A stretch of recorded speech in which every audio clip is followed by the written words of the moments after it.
probably just started making these again, but this indie bit is going to break from tradition. I've seen and heard a lot of complaints about how long Yooka-Laylee is. More to the point, how much collecting you have to do. That's like me complaining about having to play with other people in an MMO. Or shooting in an FPS. And the next thing that pops into anyone's mind who has a fond spot for Banjo-Kazooie has to be if these gamers get what they were buying. It's undoubtedly a case-by-case situation, but the next question that sprung up for me was, how much is too much?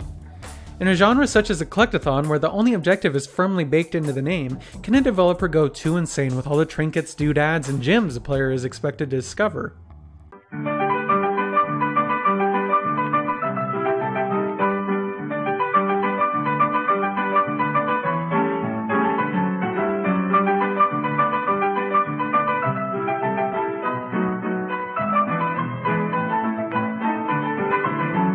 The claim is that Yooka-Laylee takes around 25 hours of collecting to reach its climax.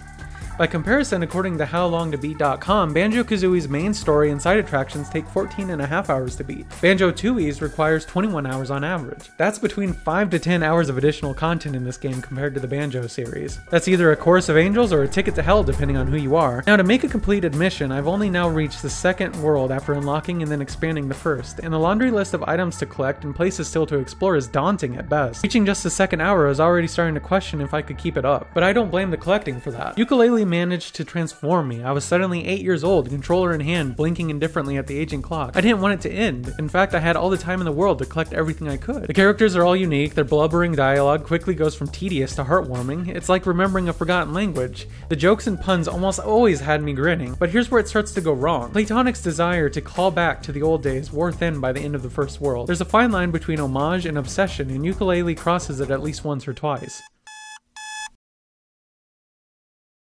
Remember that time when I touched Connor's butt in bed? Remember Connor's bathroom in his old apartment? Wasn't that so weird? Jessica, Connor posted on Facebook again. You'll never guess what Connor's stuff about.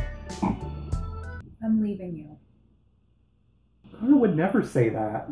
Forgivable, of course, except that it's a constant reminder of what used to be. The endless doses of nostalgia are circumvented by a constant quiet whisper that, we're stuck in the past! Save us! But what makes matters worse is that the camera struggles to act like an adult. More often it's an unruly and unpredictable teenager banging against everything in the world and suddenly steals full control of itself without a moment of warning. It's shocking.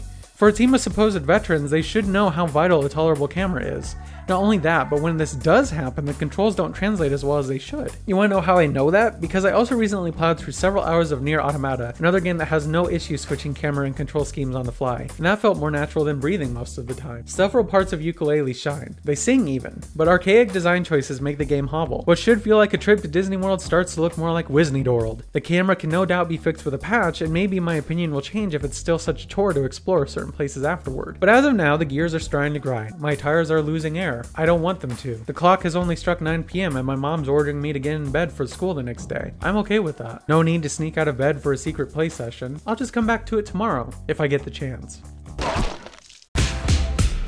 Hey there, it's Michael. Thanks for watching IndieBit. Once you're done subscribing, liking, and sharing, why not head over to the Dotch Shoebox Steam group? We have a curator section over there including all indie bits. Then bounce your way to my Twitter, @OuterHalls, for fun and extras. And look at this cool thing you can do. Just replace the Twitter with Instagram and you have a bunch of pictures now. Once again, thanks for watching. I hope to see you and your friends next time, because sharing really helps get the word out. So why not share this video like an STD?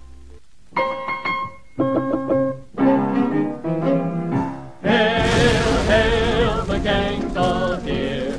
We're all friends together in all kinds of weather.